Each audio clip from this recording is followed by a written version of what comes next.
Hello, welcome back to 90 Days Till Paid. I'm Pat, this is Peter, and we've also got the wonderful Jane today, and we're talking all about are real estate agents relevant and will they still be around in 5 years' time? Let's deep dive and unpack that. So welcome, guys. Welcome to the podcast. First of all, Jane, introduce yourself. Who are you and what do you bring to the table today? Where am I looking? Right at me. Okay, sorry, don't You're ruin right. that. Okay, so I'm Jane Purcell from Break the Ice Media. I'm a marketing and social media specialist, and I look at connecting brands with their audiences by being bold, fun, and exciting. Yeah, awesome. So let's get into it. What do you think real estate agents will be around in 5 years? Absolutely. Yeah? Yeah. And why? Why? Because when you're selling a house and when you're looking after someone else's property and involving that, it's not just about, selling. It's about building a relationship. And you need to have those relationships with a person. You see, behind every business is a person. If you can't connect the person and the business together to sell something, then you're failing. Yeah, 100%. Yeah. 100%. So let's start, I think, at the beginning, Peter. Let's talk about, essentially what the agent's role is today and break that down a little bit further. What they do, and then let's dive into some of the new stuff that might be on the horizon. So, what do you do on a day-to-day basis in a nutshell? So real estate agents are responsible for three main things. So they handle the logistics of the sale from start to end.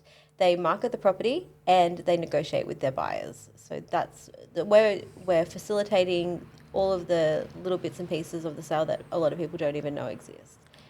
And what are those little individual bits? So we're talking conveyancing, we're talking marketing, we're talking negotiations, all of those sort of things, I'm guessing is what you're talking about. Yeah, so there's hundreds of little things that you'll do during a sale, and all agents are different with how they approach it. But so when you launch a property, you get quotes for repairs, you, identify how you want to present the property, you find out who your target buyers are, and then you work the property so that it is going to suit those. So if a property needs to be a turnkey property, then you get the renovations done for that.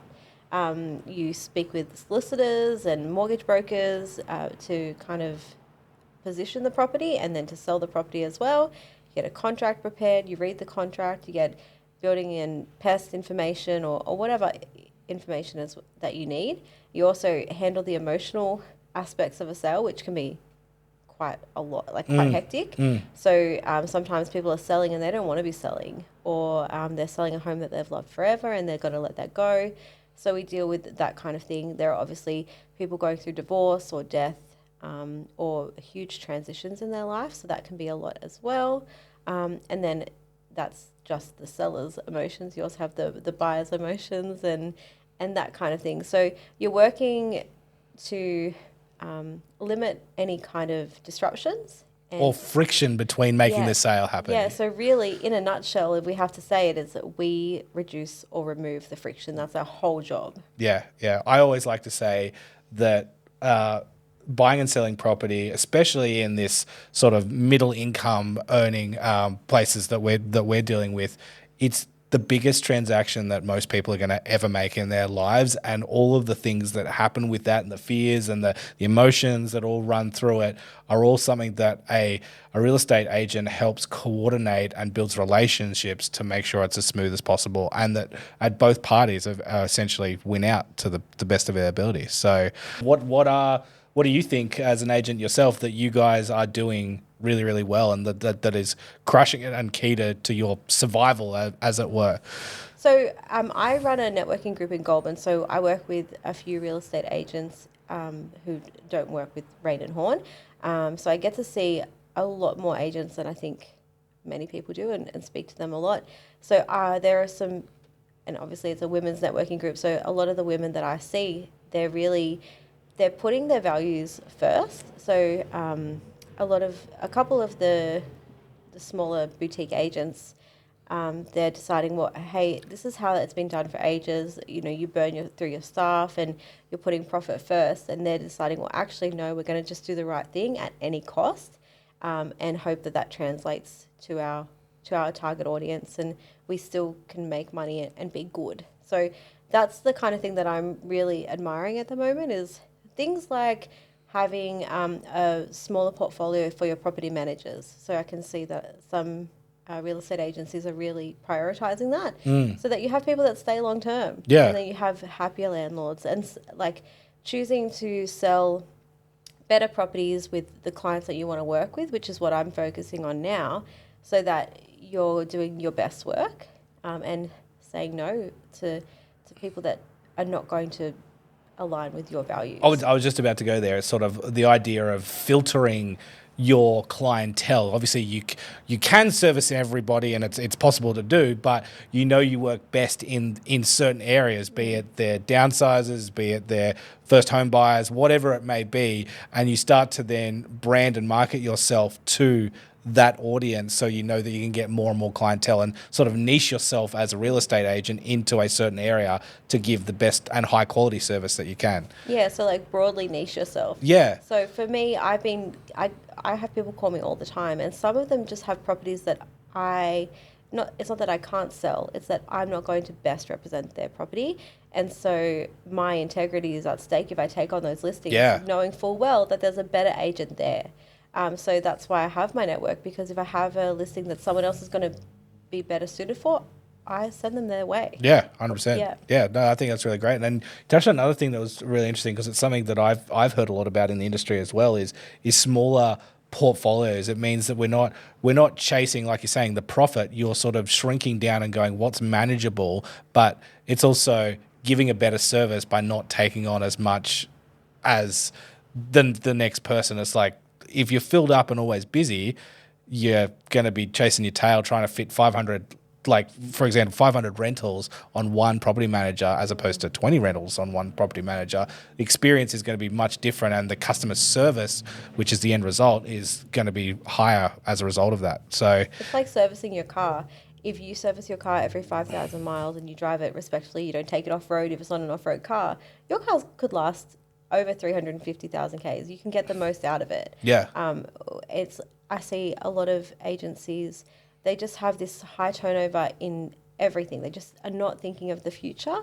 But when you're working in a small town like Goulburn, although it's getting bigger, you really want to make sure that if you have a property manager or you have a sales agent, treat them well. You keep them for 20 years, and you might not make the most off them in a short time, but you'll be making it in the long. 100%. And that's what we talk about too in my business. It's sort of like, what's the lifetime value of that customer, and not just churn and burn to the next sale, right? You're building deep relationships, and you're wanting them to come back for more, because and can build a better service as a result of that, because you're building a relationship with them ongoing. So that brings me to Jane. What are your thoughts on this and building a brand as a real estate agent? Obviously, every agency has their agency that they're with. Sorry, every agent has their agency that they're with, but agents are now realizing that through social media and through other forums that branding themselves as an individual is just as important. Do you want to talk a bit more about that? Yeah, so absolutely. I think if you're a real estate agent, you should have your own personal branding that aligns with your personal values, but also the business values as well. So taking the business values and taking what you know and what you love, you make your own social media accounts and present yourself in a certain way as well. So you're authentic, but you're also making sure that you match the business. Yeah, so you can do that through a lot of different ways. I highly recommend like signature series, like presenting yourself in different ways to your audience. That means you're a thought leader, or you're a community leader, or you're community driven and stuff like that. That's really popular. Yeah, and I'm a new agent. Where do I start in trying to figure out what my story or brand is? Have you got any tips on that? My first thing is, if you're starting out, always do a competitor analysis and look at things that you find interesting or fascinating and what's going on in the market as well. So market analysis and how other agents in the market are performing and presenting themselves, and then look at what the business is doing and seeing how you can align with both. Yeah, awesome. So when you're talking about market analysis and competitor analysis, so you're doing it for two things. You're looking at who you're competing with, but also you're looking at who you want to aspire to be like. Yeah. So how broad will people go in that kind of research? Like, so for me, when I'm looking at people who I find inspiring, I don't just look at people in Goulburn. I'm looking at people Australia-wide or internationally even. Yeah. What do you think about that? I think absolutely international, because usually in certain like areas geographically, people can tend to do the same thing, and you don't really want to do the same thing as everyone else. You want to stand out and be a leader in your own industry. Yeah. So I recommend go international and see what other people are doing in other countries and other cultures, and kind of do see if you like their stuff and see how you can apply it to yourself. Yeah. I have one more question. Yeah, okay. Sorry, I'm taking over. But so there's this old adage, and Pat, you can actually talk about this too. Yeah. No publicity is bad publicity. So as an agent, do you think that some of the agents, even though they might not be getting the most positive attention, do you think that that can still benefit? So if you're like a really rough person or gruff and people, they're making comments and some are getting behind it and they're arguing about your personality, we've all seen it.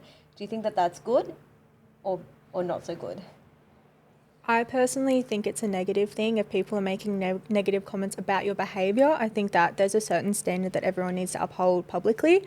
I think if you're being authentic and polite and courteous, that's what you should be doing. But if people are making comments like they're being keyboard warriors and they're like attacking you for you just being yourself and you're not doing anything wrong, I think that's, that's normal. Yeah, I'm thinking more like, I don't want to name names, but there are some, No, you go. Yeah, like there are some, especially like there's trainers, but there's also people that are like, oh, look at this, blah, blah, blah. And they just act really like macho and like a bit douchey.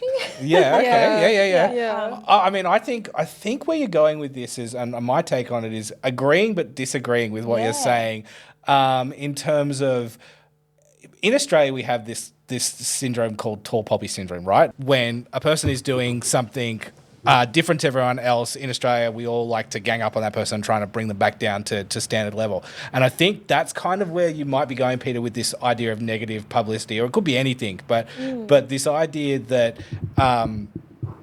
people, if you're getting somebody talking about you, you're either doing something right or you're doing something wrong. Either way, a person's talking about you and you've got more eyeballs on you, and it's up to you to spin the brand and the story in the right direction to help it either grow or end your career. But in a nutshell, Can I give you my example of that? Yeah.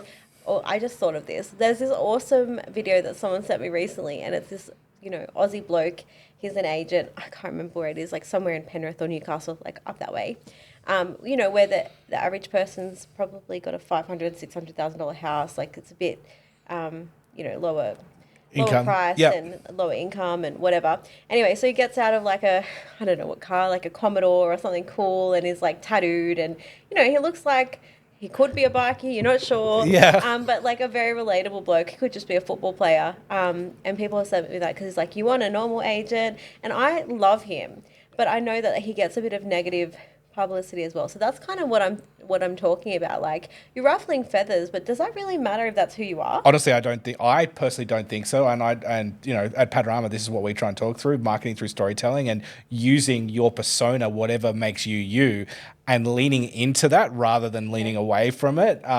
Working with some of my clients who are still quite new and young, and they just do the rigid stuff of, I need to be an agent and here's what everyone else is doing it. But I know that there's more there for them, and I know that they can lean into a sport, lean into the way they present themselves, lean into, if in some cases it's leaning into the fancy sports car, or leaning into their acting career or dancing or whatever it is, or comedy. This one guy that I follow is called Dan Plum from Plum Real Estate in Queensland. He has also launched now his own branding, but he does amazing marketing in terms of standing out from the crowd, in terms of just creating storylines and things that just make you laugh. So he's using comedy as his route, and people give negative press on it, people give positive press on it, and it's all about finding that balance. Either way, it's helping sell property because more eyes are talking about it regardless of what they're talking about. Yeah, so that's kind of what I'm thinking about, because so there are some people that are funny, and I love the comedy in real estate. Like there's a chick in the States who just bags on the buyers instead of the houses, and I really love her. But I'm like thinking, like, if you're someone like me who's not very funny, and I don't have a cool sports car, but I mean, maybe whatever it is, like there's people that are really into like the punk rock scene, like Nuts What I Reckon, that guy who's the chef. He has a big following because he just talks brutally honest, he swears, he's a heavy metal guy, he's got a big following like that.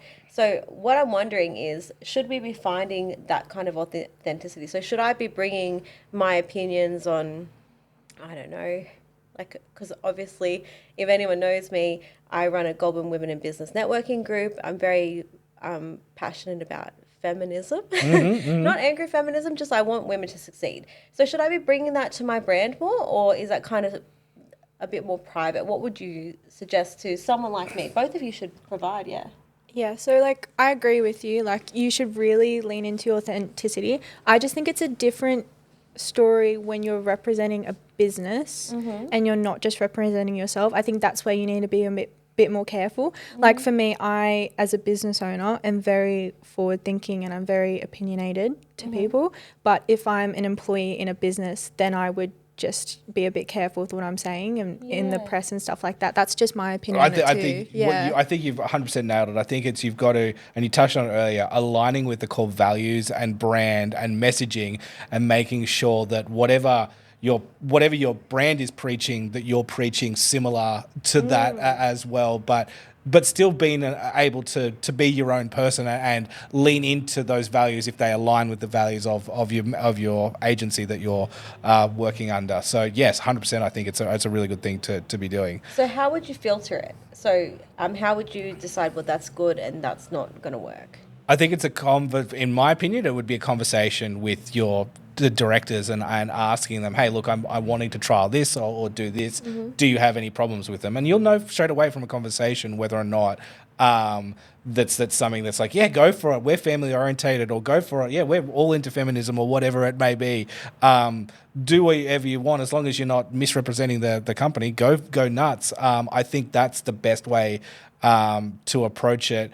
The other way to do it is sort of test it a little bit. And again, you'll test it, but don't test it too much so you're going to piss off your employer. And then do something and show them, and they go, hey, what do you think about it? And have an open dialogue and conversation. But then also be aware of, at the end of the day, it's not your boss that you're trying to oppress, it's your clients are the most important people. So get feedback from the community, get feedback from your vendors and your sellers and buyers, and making sure that what you're saying is okay. And it's not a direct survey to say, hey, to give me 10 things that you think is good. It's more about just through the conversations that you're having going, yes, I'm onto this, or through conversations, you can actually lean into something else because they might give you a hint of something or a story that might help you understand the best way to go about representing yourself in the most true light. So, sorry, Jane, you were going to say something. Yeah, I was just going to say, I feel like you would know what the line would be if there was something you were strongly opinionated. I don't know if that's true. So when I started with Rain and Horn, I was doing all this video series, right? And I uploaded a blooper reel by accident because there was like a little part where I swore a lot at flies. Okay. Because I was recording outside. I live on acreage. It's hot, and there's flies, and I said effing flies, and I'm pretty sure I called one of them a CUNT. Okay. Anyway, so then I accidentally uploaded it. I think it was like New Year's Eve. And then the next day, I woke up to messages from my bosses who are legends. And they're just like, what? They're like sending me, hey, Peter, did you see your video? And I looked, and then I died. R.I.P. Peter, she's gone. And so, I obviously deleted it. But like heaps of people had seen it. And my bosses... obviously, they disagreed with it? No, they were like, that's hilarious. Because I didn't mean to post it, and they knew that I didn't mean to. But I thought that they would flip out. Because I've worked for people who would absolutely just lose it. Yeah. And they were like, no, that's funny. It's all good. And so I feel like they would let me be myself a lot. And so it's just kind of like, how do you know? I just wish there was like is this cool? Is there like software or like some kind of website where they're talking about trends that you can, or anything like that? Oh, I mean, like hot or not? Hot, yeah. We're creating a new segment right now. No, I mean, no, I don't know of any software or anything. Jane, do you have any thoughts on this? For trendy stuff like marketing? Well, how do you know if it's acceptable to be a feminist in 2025? Or how do you know if it's acceptable to be really into aesthetics in 2025? Like, how do you know if it's cool or if it's so 10 years ago? Or, Or do you just go, well, I think it's cool and that's enough? Is that what you're saying? Yeah. Okay. If you think it's cool, it's cool. Yeah. Yeah. Really? Yeah. What about you, Pat? Yeah, I think I agree. And Yeah. this is why we do these podcasts and become thought leaders, is because whatever you say will become the trend, right? It leaning into owning it and owning what you're talking about, and that's who you are. And again, it all comes back down to morals, ethics, and mission and values, right? Everyone will align to you. Well, sorry, not everyone. A certain number of people will align to you if they feel your values are correct. If those values are correct, you're going to do business with them. Going back to your point you made earlier, you're not going to do business with everybody. So that's how you bring it back together and say, yes, if these people are, I could get along with that person because I think she's funny, I think she's feminist, I think she's a young mum who's giving her all of that sort of stuff, will align with them and go, yeah, sick, I think she's the perfect person to represent me selling property. That's how I see it. Yeah, I think people want to work with people that they like. Yeah. And that they can relate to. Yeah, and then that comes into, really quickly, just into social media and being online and having a voice and a brand and an opinion and a thought leader, creating not just a social media account that's here's all the listings that I have up. The actual person behind the listings that are there is so important, because believe it or not, YouTube is the second most searched platform, and then Instagram and the social media platforms are the third most searched platforms on the web currently. So usually people go there to justify the decision that they're making with the person that they're going through. And so they search the person, they find out about them. And again, going back to people are selling their most valuable asset. So how do I know this person I'm going to trust with? That's how I do my market research, through the social media and through all that sort of stuff. So yeah, 100%. I think it's the way forward, and I think a really good topic that we've talked about today. So anything else do you think that agents are doing well? Oh, I was going to talk about something we're not doing that well. No, go for it. Yeah. So what are we not Okay. doing well? So I've been speaking to some people recently, and actually Jane and I were having a conversation recently. I won't go into detail because it's not my business, but about agents not disclosing their true intentions when it comes to what they're doing. So for instance, if you're selling your property and an agent's asking you questions, they're not communicating exactly what they're trying to do, and they're not typically being shady, but they're just not communicating thoroughly about what they're trying to do. So, for instance, everyone's expecting to get reports when they're selling their property, like this is what's happened. A lot of agents don't do that. I reckon probably only 70% of real estate agents do. Reports in terms of who came to an open home, what Who the came to later an open offers home are. and providing that full information. And sometimes if I have a chill seller, I don't provide that as well. But I think that that's an area where I can improve, and I think that's where a lot of people should be improving. So they're giving thorough detail, whether the person wants it or not. Yeah. So that you're aware. But also for people, like I've been thinking a lot about tenants recently, because we have the rental crisis, and tenants are really feeling the pressure, and they're paying a lot of money to live in these houses. And I don't think that real estate agents are always fair to them when they're selling. So like giving them the option of understanding the whole process and their rights and that kind of thing. So I think disclosing or having more information available for people, better communication, is something that is going to be helpful in the future. And automations and streamlining processes is, I think it really should be a bigger thing. Yeah, I 100% agree. I was going to ask the question, put you on the spot. Why? Why is this information important? Why do you think it's a good idea to do your best foot forward and make sure that they are informed to the best of their ability? There's a few reasons, right? So it protects an agent. So if you are communicating, so for instance, as an agent, I have an agreement with the seller. Yep. Just say that seller decides, well, this campaign hasn't worked, and they take it off the market.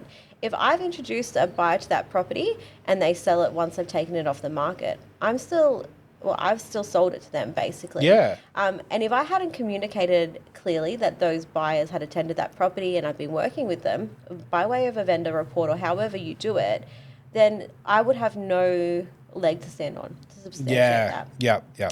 Also, when you're working with tenants and an owner's considering a sale or they are selling, like let them know, like you have these options, you have these rights, like give them the full information. I think a lot of the time real estate agents, they just hope that a tenant's not going to question anything. And a lot of the time the tenants won't because they're scared. It's where they're living. And so looking after your tenants, it benefits your reputation, it benefits your tenants. Often the tenants won't move out if you're nice, and they'll help you facilitate a sale. Yeah, 100%. If you have good tenants, you should be looking after them. Like we have, I've seen people come to me and they've had an agent go in and they're heavy-handed with their tenants, and the tenants move out, and then there's a vacant property for 3 months. Yeah, so you've wasted an opportunity because of whatever bad relationship has gone down. Yeah. And so most of the time when I take over a property, the tenant very rarely moves out. Yeah. Unless we want them to. Yeah. Because, and it's never because I'm mean to them. Yeah. But because, you establish that strong connection with them, and you tell, like, they trust you because you're going to do right by them. You're not just going to be like, you're not going to completely ignore their welfare. Yeah. Because a lot of the time, especially in tight markets, the 90-day period for them to move out is not enough. Yeah. I don't know how it is in Canberra, but in Sydney, you wouldn't be able to find a property in 3 months. Oh, no, it's the market at the moment's not one. You'd be looking pretty hard to find something in 90 days. Yeah. So, it's all very interesting. I had, yes, I was going to say. So, Peter mentioned something quickly about automations and better ways to communicate. Do you know, I've got some answers, but I'd love to hear what Jane's thoughts are on what do you think there's better ways that we can help agents better communicate or connect the dots into giving out this information, be more transparent to owners, tenants, sellers and buyers? Like if a agent has a tenant they want to speak to, or like just that in kind of general, thing. like what tools do agents have? Because you spoke about automation. So what tools do we have available that we can plug into our business to help us be more transparent and just connect the dots a bit easier? So first off, like a CRM. Yeah. So absolutely every agent, every business should have a CRM, and you should have a strategy in place to make sure that your communication's not just one-off, it's consistent, it's reliable. I'm going to ask a stupid question for those who, I know what it is, but what is a CRM? A customer relationship management system. Yep. Yeah. And again, sorry, what does it do? So it takes all your customer information, so you can track what conversations are going on, what your phone calls are going on. You can put like your meetings in, what conversations you've had, the emails, all that kind of stuff. So really important. I use HubSpot. So HubSpot's really good, and you can also have a content calendar, and it's got lots of information and articles that can help agents as well if they want to better their communication skills. Yeah, awesome. Yeah. So anything else, any other tools that you'd suggest that we use? Yeah, so I think with socials and marketing, always have a content scheduler and planner. Just makes your scheduling a lot easier and making everything go on track. Mm-hmm. And then, of course, you've got your email marketing systems as well. You can have your automated emails go out if you don't want to connect that to your CRM. Otherwise, you can connect it to your CRM as well. Yeah, awesome. I think lean into, if you're part of a big agency, lean into the tools that a big agency has and actually learn and try to understand them but they've spent millions of dollars building these pieces of infrastructure, and these are the best way to connect the dots. The infrastructure, the CRM is only as good as the human who actually puts in the information to make it happen, and without that, then clients can't be informed to do it. So that's step number one. I think lean into whatever infrastructure you have. And now if you're a smaller company, leaning into a CRM, HubSpot's a really great one. If you want to go down an even simpler route, there's Monday.com, there's ClickUp, there's Notion, Trello, all of these are great platforms to do that. What I wanted to talk about is you said something really cool, which was automations. Now, for those who don't know what automations are, it's a way for one piece of software to talk to another piece of software and do things without you having to think about it. So, for example, if Peta was to finish an open home and she had 3 or 4 buyers or couples that walk through the door, being able to get that information to the seller really quickly. Now, the old way of doing it would be to jump on an email and start manually typing that out and send it off. These days, you can automate that process and go, okay, through my app that I use with the agency, click of a button and automate the process to say, send all the or just give a rough number report of what that was, and any notes related to that, and send an email to my seller and start to inform them that way. And then you can do other things like from a buyer's point of view, if you've got text messages or conversations you've had with them. Agents are so busy trying to talk to hundreds of people in a day. Being able to track those conversations and track them in a way that makes sense and find out where you're up to with any one given conversation is hugely important. So having the ability to have an automation to remind you of a conversation that you've previously had, or to send a reminder of a follow-up just automatically, so you don't have to manually follow it up after a 3 or 4 day period. HubSpot can do that Monday. Most of them can connect the dots and do this, but it's all about, yes, sorry, Peter. So triggers like can be relevant to the tenants that I was talking about. So if you add an appraisal into your CRM and you know it's tenanted, you can add the tenant's details in there, and then it can automatically trigger an SMS to send them, an information pack to their rights and responsibilities, which you can prepare, or you can use the legislative ones. It can also send them the agent's details. So if you need to contact someone, contact us here.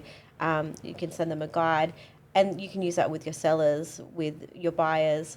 So those kind of triggers, when they do this will happen. Yeah. Another great example of that is we use it, which you can also apply to real estate, is triggering review process. So instead of manually writing a review, trigger a review email that's the same one that you send off to people. Trigger an onboarding process email that has all the information about what's going to go on, all the documents they need to sign. Again, it's something that is copy and paste, that you don't need to keep manually copy and pasting and do that.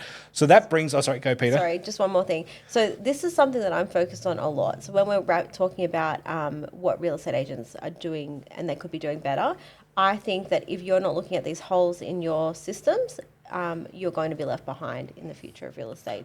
So I think I'm so focused on it so that I'm not dropping the ball at any stage of my campaign. So I know everything. I have a paper version at home, like a big wall one, and then I have the electronic one that I just tick off as I go. Yeah, I think just to summarize everything about what we've been talking about, and then we'll talk about the future in a second, but to summarize everything, buyers and sellers are the most informed they've ever been, right? So we need to keep, and for us, it's almost becoming a technology and information race to get information to them fast enough so they can make an informed decision, whether they're buying or selling or whatever the process is. And using all of the things that we're doing well, I think is a great start to make that happen. But how can we stay on top of that? Which brings me perfectly into, what do you think real estate's going to be in 5 years? Everyone is throwing around this buzzword at the moment, AI.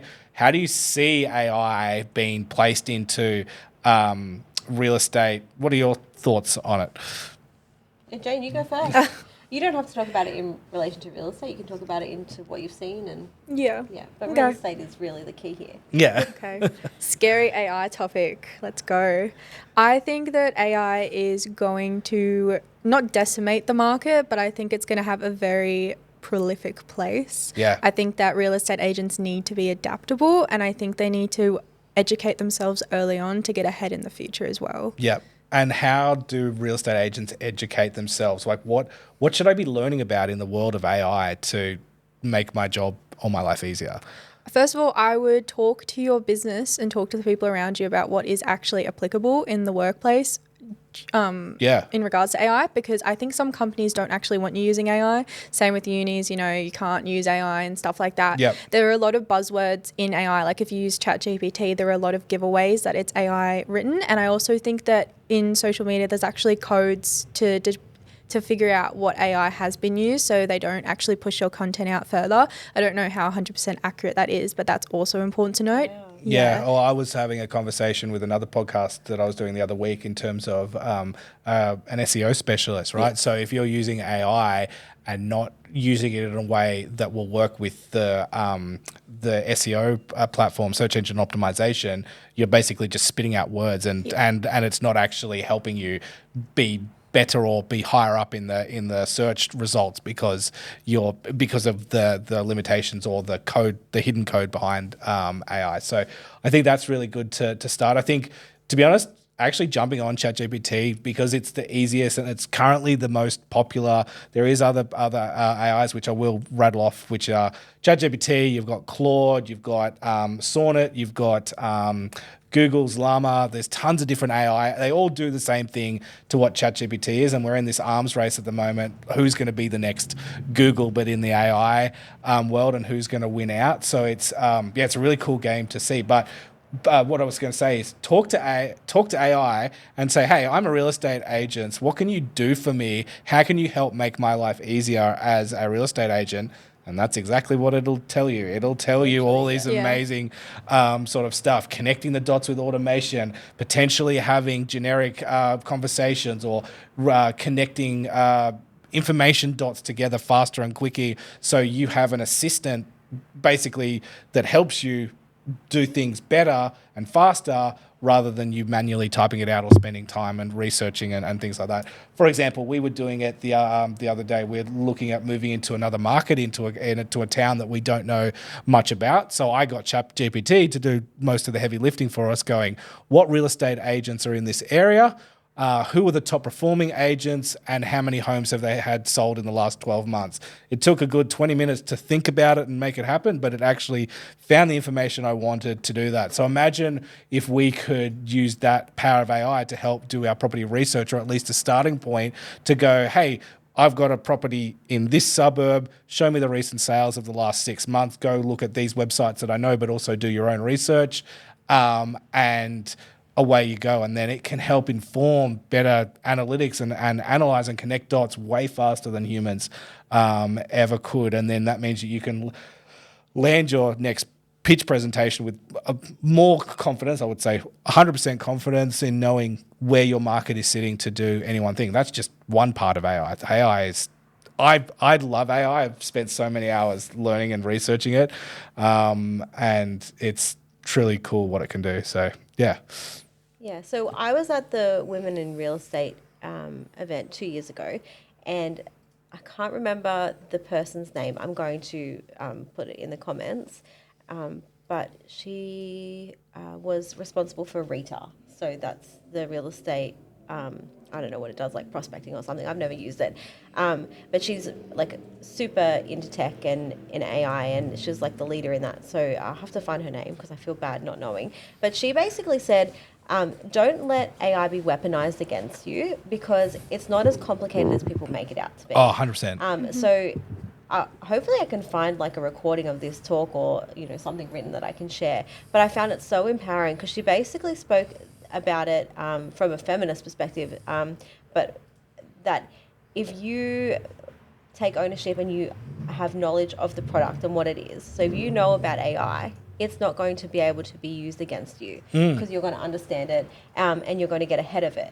So I think taking the fear out of AI, because AI can be helpful for everyone, but if you don't want to use it, like I'm using it less and less for my content, and more and more for, I guess, an assistant or a starting point. A starting point, empowering me to think for myself. Yeah. Because the older you get, the more you learn that you don't know enough. Yeah. And so I'm getting AI to tell me not what I don't know, but I guess topics that I don't know about, or topics that I can share, ways that I can help people.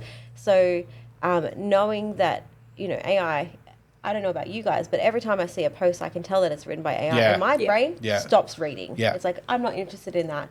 And I still use it for my social media posts, because I'm sharing so much at a time. Like, I think it's okay. But eventually I'll be using it less and less. But knowing about it means that I'm not going to just fall for whatever they're selling. So if someone calls me and they're using AI bots to scam me, I'm going to know. Yeah. Because I have empowered myself. And so we have to lead not from a place of fear, but a place of curiosity and interest in it. And not just for AI, but for all future tech. Oh, 100%. And, you know, there's this saying that tech doubles every 10 years, right? Yeah. So and that has been doubling now for the last 20 years since the dawn of the internet, and moving it when we're now in the period of it's really rapidly moving and doubling each time around. Interest. And compound interest basically, and how we can use it and learn from it. I think that's a really good tool because it's the way that I approach AI too. I learn about it because I want to not be scared of it. I want to see what is useful, what is garbage, what is actually going to move my business forward and help me in a positive way. And again, learn from things that and learn quicker. It's the best way to learn something these days. Using AI to help you and focus on a really targeted topic too, in an area that you'd either have to read a book or spend 30, 40 minutes on YouTube or searching the web learning about this subject, where AI can give you an answer instantly. Like I was building a website the other day and I was like, how do I do this little part on the website? It's like, yep, here's a service log from this and this, and boom, and it was done. Apart from AI, what else do you think is on the horizons for real estate agents in terms of next 5-10 years that is going to be good? Yeah, good, I think, to help their job, not to replace their job. So I think real estate agents who are going to succeed in the future, they're going to have to really lean into their human element.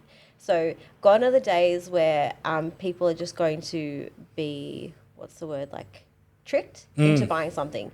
Your buyer probably knows more about that property than you. And sometimes I have buyers and that's what I tell them, like, you know so much about this property. You are going to have to lean into empathy, understanding people's wants and why they're looking at this kind of situation and how can you help them, because a lot of the time our problem solving skills are probably well above average, I would imagine. We're probably in the top 20% of people who can problem solve, and so I think that we're going to have to lean into that.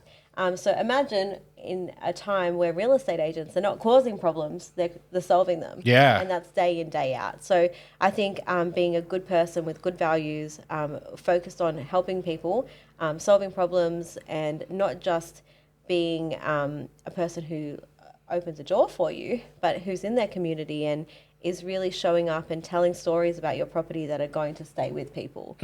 So I've found that people are more interested in the history of property than they've been in ages. So they want to know, like, from the day that the property's been built, what's happened here? Yeah. Who's loved it? Who's hated it? What's the story? And so if we have things like ChatGPT who can tell us all this stuff and we don't know, we're going to be standing out. Yeah. Not in a good way. Yeah. Yeah, so I think we're going to be coming back to that kind of, we are good humans, and so we're going to weed out a lot of the trash. Yeah, it's very interesting. What about you, Jane, from a marketing perspective? What do you think the next lifespan of real estate agents are? Where do you see marketing going for property? I think definitely in the digital space. I think that's going to dominate the market. Yep. So I'm thinking you need to be outside of the box and thinking of something new, set your own trends, but also lean into the more technological aspects. I see a lot of agencies are now doing like virtual tours and like online tours and stuff, and they're really digitalizing the space. Yep. That's, of course, it loses a bit of the human element and meeting, the agents as well, but that also gives a lot of flexibility in what you're doing. So I think be adaptable, be flexible, and also keep up with what's going on digitally. I think just on the virtual tour stuff, it's very interesting because we do virtual tours here at Panorama, but we have some agents that love them. Peta is one of them, and all day, every day, and other agents that go, no, I don't want to show that much of the property, and I always come back to the question is why. It's like, because I want to get them in the door. But I'm like, my idea of that is, well, why wouldn't you want to inform them that they're even going to be? You're going to get them in the door if they're informed, because they're not going to be your buyer anyway. The virtual tour is really for people to be sitting on their lounge after they've seen the property. They'll go through it and they'll be like, will our fridge fit there? Yes. And that's what they're using it for. Like, it does help get people in the door. But it's for the after, not for the before. Yeah. But that's what the virtual tour is. I have one question that I think is going to stump you guys. I'm really excited to ask you. Okay. So we're all about digital media. Obviously, we all know how to market a property. But what I'm wondering is, are there any old tech, any old marketing techniques, any old marketing strategies or platforms or whatever, like print media, signage or whatever, is anything going to come back? I don't know. Have you got anything on that, Jane? Door knocking. I love door knocking, and I think it's actually a very underutilized strategy. I do a lot of door knocking. I think combine door knocking with like fun print media, and you have like a stellar marketing strategy. Yeah. And networking, actually getting yourself out there. Like, I think the Golden Women in Business thing, stellar idea. I've actually joined a lot of networking groups to get to clients. Ooh, sneaky. I did actually get a compliment on that by a sales manager. But yeah, I do think like really involve yourself in community networking groups, building out that. I think, I think really just getting in front of people is the way to go, especially if you're an agent. Is listing. These are the two things: door knocking, networking. There you go. Yeah. And then the other thing that I was going to add is an old thing done in a new way, which is the word public relations, right? Yes. So using public relations in the old way was connecting media outlets together and ad buying and all that sort of stuff, and trying to get a feature story written after you or whatever. I think we can do it in the digital age and do it in the new way, talking to digital websites, big platforms, trying to do feature articles, feature stories, spinning the property that has a really cool spin it on it, like it used to make Nan's cupcakes or it used to be a bakery, that sort of stuff, and using it as a non-direct selling approach to get people to understand and to look at property. I think that's a really cool idea. Believe it or not, I think print, it's not dead as you think it is. Like a lot of it, magazines. So people still buy magazines, but also there's nothing beats the physical touching of bringing something back after a listing or an open home that you've just been on and gone, oh, remember that property? I have to Google it. No, I've forgotten about it. If I've got the physical A3 card, I see it from all of the older people that I deal with. They still hold on to a piece of paper because it's the way they make decisions. I came home the other week to Claire's parents' house and they had like 5 of flyers on the table going, how they do it, that's how they do it. And so it's still as important as ever to make a buyer's decision because you've got a quick reference to information in front of you. Yeah. So, yeah. Absolutely. Brochures are so important. I have young people say, I hate e-brochures. I only want a print media. And then you have other older people that are like environmentally conscious and they don't like it. It's not going to be a fit, one size fits all. But you absolutely need to be ticking every single box. Yeah. The one thing that I'm hoping comes back is like billboards. There are like no billboards in Goulburn, but gosh, if there was one, I want my name on it. I would say from the research and the clients that we've had with billboards, they are good to use, and that gets me every time. I drive down the highway and the O-Media have got, you can't unsee this. You're like, dang it, you're right, I can't unsee it. I really can't unsee this, but they're not cheap. I will say that billboards are amazing, but for campaigns, they are a really expensive approach. Might as well buy the whole building. You might as well build the whole building to do it. But anyway, well, anything else you want to add to what we've talked about in the future? Have you guys got anything else? Or do you want to wrap it up? I feel like there should be a part 2 of this. Yeah. There's tons that we could talk about. AI is like one part of it. Tech and all the other stuff. I could talk for hours about that sort of stuff. But I think we will leave it here for today. Thank you very much, Jane. Thank you, Peter. We'll see you on the next episode of 90 Days Till Faith. See ya.